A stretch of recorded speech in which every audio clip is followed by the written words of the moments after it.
Dressler, educator going on 26 plus years, vice president of the CEA. First thing I would like to look at here, and this is all concerning consolidation, is just a single sheet that I gave you. Now I based up on, this is the current student enrollment, and what I did is I pulled the 8th grade away from Covington High School and added that to what it would be if it was a true middle school, which you see as JWIS. Now what I have here are numbers that if you are basing upon the state would be 1,000 student enrollment. So as you see right now, CHS 272 students, that would be 9 through 12. Allegheny High School 608, and of course you can read Clifton Middle and JWIS. And what we'll have there beside those are what is filled in current positions as those schools as we speak. Now if you look at the column below, if consolidated, what the state would actually fund if those schools were consolidated. Well, there was only going to be one principal for each high school and one middle school, possibly 1.5 principals for the high school, one for the middle school, counselors, high school, 2, maybe 3, be one for the middle school, librarians, 1 each, and of course athletic director is not included in that.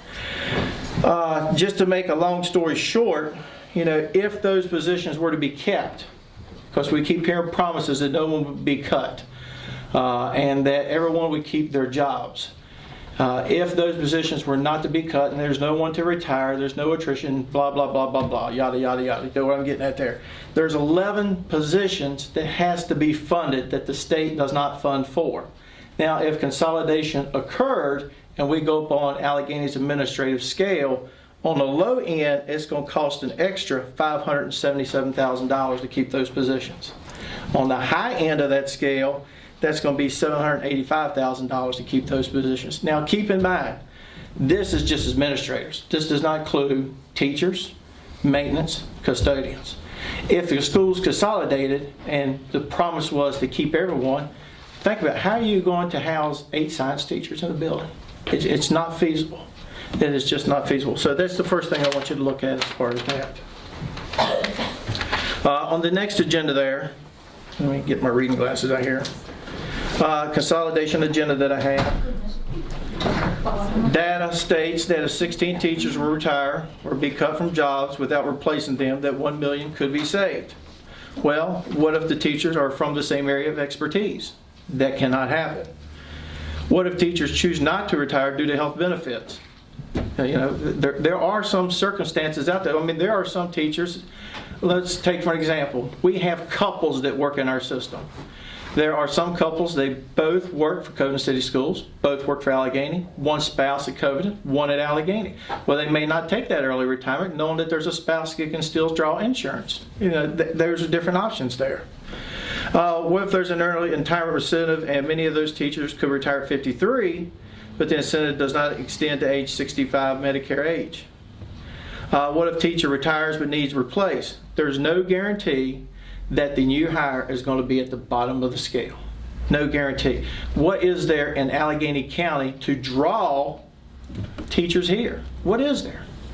I mean, if you have someone young coming fresh out of college, who wants to come to Allegheny County or the city of Covington that is a declining population? And you have a school system that may be declining, and with the enrollment, they're not going to set foot here, especially if there's not something for their spouse also. If teachers are cut, regardless of the number, that could prompt families to leave the county to find work elsewhere to support their families. The loss of jobs can result in loss of revenue through sales, real estate, other taxes, plus hurt the local economy because less money is spent in our highlands. Data states $900,000 could be saved by eliminating positions in the central office, which does not include superintendent pay because that item is not a local expense. But who decides who stays, who goes? Who makes that decision? Will the superintendent's position be filled before consolidation actually takes place? We have strong opinions about this issue. Elimination of jobs in the district's central offices could cause more families to leave the area because of some of those positions in Allegheny County are filled by younger people who have many more years to work. Mr. Franson stated on January 13th when speaking to the ACPS board that the committee has promised not to lay off anyone when consolidation occurs and that all cuts will be through attrition. But is that practical and accurate? I just can't foresee that being practical, really cannot. Mr. Franson also said in response to Mr. Tucker's question of being able to sustain salaries in a consolidated system, that the new system will have fewer people to pay, so there would be fewer expenses. He believes that the new system would not have to ask the state for as much money after the first year because so many highly paid employees will be gone and the new system would be more efficient. There's nothing to actually support that statement. Healthcare discussions have touched on the following points. City employees will keep their plans. They will not see a pay increase. County school employees will keep their insurance and not be equalized to city since they see the pay increase. Raise county employees to city plan. Offer new employees not grandfathered in into a completely different package. So now, there's a lot of options there, and at one point you're looking at 3 different types of health insurances in one school system. Not feasible. A lot of that there, you can just kind of read that yourselves. Moving on down to facts. Consolidation will not add more curriculum or improve the education of students because there will be no extra money to create new curriculum or add new teachers after consolidation. Student-teacher ratio versus class size. Raising the ratio to save money is not practical.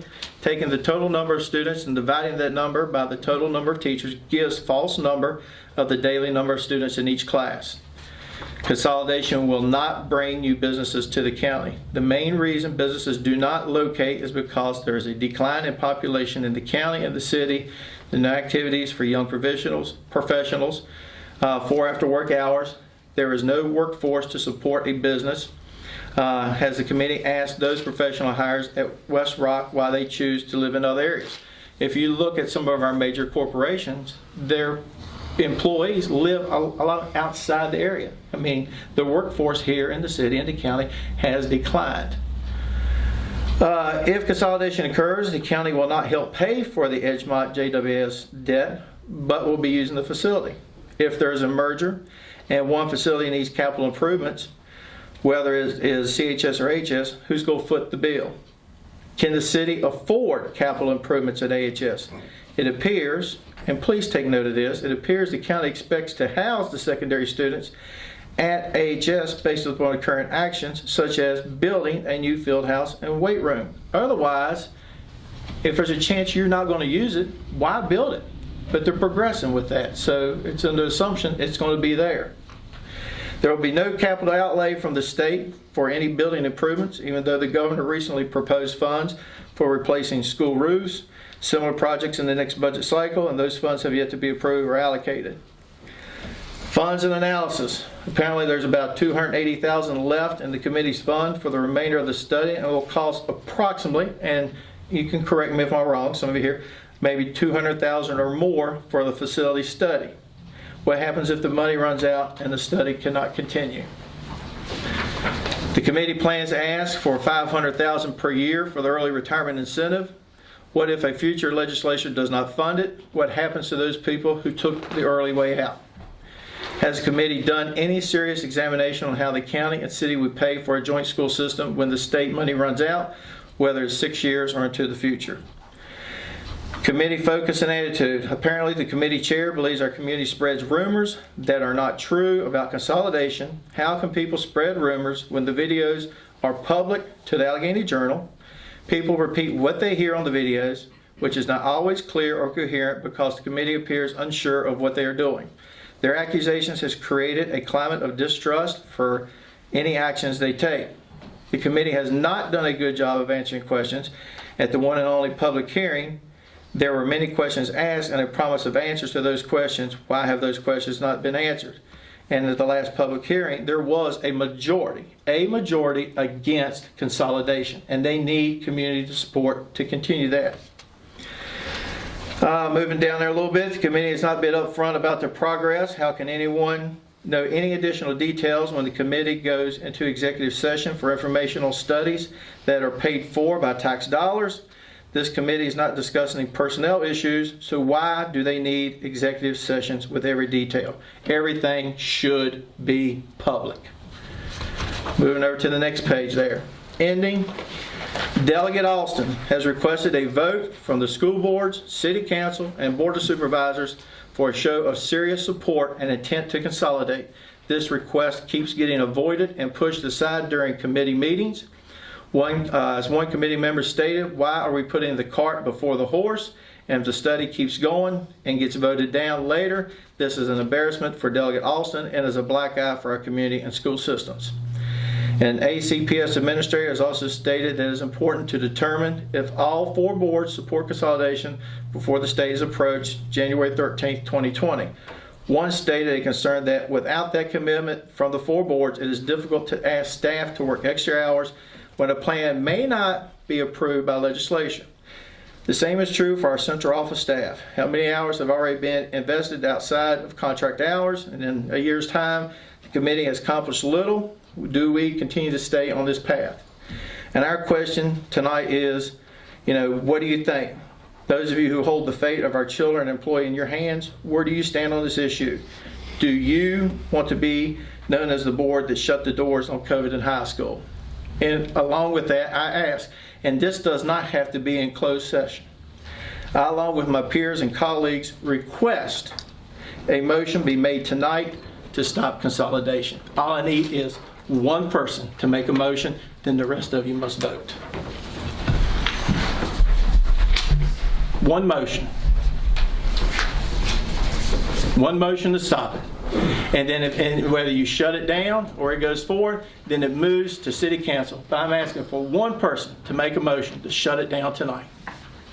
Mr. Dressler, you and I have known each other for a very long time. We're good friends. We went to school together and have been neighbors growing up. I appreciate everything that you brought to us tonight. And I know there's a lot of people that feel the exact same way you do. However, we're going to discuss a lot of the stuff that's been proposed by you, that's been brought forth by you, which are issues that we were aware of, we've been discussing for some time. We'll discuss that as a board. I will discuss it with Jonathan and Erica, since they sit on that board. And I believe what you're asking for is coming. And I think the only thing that we as a board have ever asked for is give us some time. One of the things I appreciate, that you're bringing to the table is your passion, all right, and what you believe in. And a lot of people have done the same. Right. I'm just like you. We're the same. We come from the exact same place. So I feel everything that you're saying. We just don't want this to be a last-minute decision, because if this were to occur, a lot of us may decide we may need to go somewhere else and do something else. And if you look at our county and the city situation that it is in, I mean, for me, an example, single parent. Now, if I need to up and leave the community, trying to sell a home, that's not an easy thing in Allegheny County right now. So, trying to keep a home, sell a home, that's tough. So we don't want this that way. We want something set in stone now, so we can, if this is behind us, we can breathe deep, sleep better at night, not have to worry about it. But if it's something we do have to worry about and it's going to change, we want to know what's our next step in life. Well, I understand that. I believe we all understand that. I think one of the things that we have to do before we get to that point is we have to have some discussions amongst ourselves with Ms. Snead Johnson, maybe with some members of the other boards, one-on-one, things of that nature, so that we can kind of gauge where everybody's at. It's not a bad thing to do that. Why? Just like you said, there should be nothing that should be hidden. Right. I don't like it any more than you do, or any more than anybody else does. So I want everybody, in a perfect world, we would all be happy. And we would all be happy with what we're doing. So we would have no need to try new things or to explore new things. I really feel like the idea of the exploration of this kind of got out of hand as far as what the public perceived it as being, because everybody is very deeply rooted here, to their school, to their alma mater, to just being attached here. They don't want to lose that, and I appreciate that. So give us a little bit more time. That's the only thing I can ask of you right now publicly. But don't give up what you're bringing to us. Oh, I won't. You know, I'm not trying to I'll sit here deter. still asking for one more motion. I'm not trying to deter anybody Right. from telling us how they feel or what they would like to see or what the end result would be. Right. Just give us a little bit more time. You know, let us, you know, hear from some other parties. Let us have our few discussions, and you know, we're entering into a time right now as a board for budget Right. crunch, you know, and I have said to this board before, we need to focus on that. That is what's right here. You don't worry about. That's what's right here and right now. We have to deal with it because that's what we have looking Right. at us in the fall. So, but thank you again for coming. Appreciate it. Thank you. We're going to continue to discuss it. Just give us a little bit of time is the only thing I can ask of you. Thank you.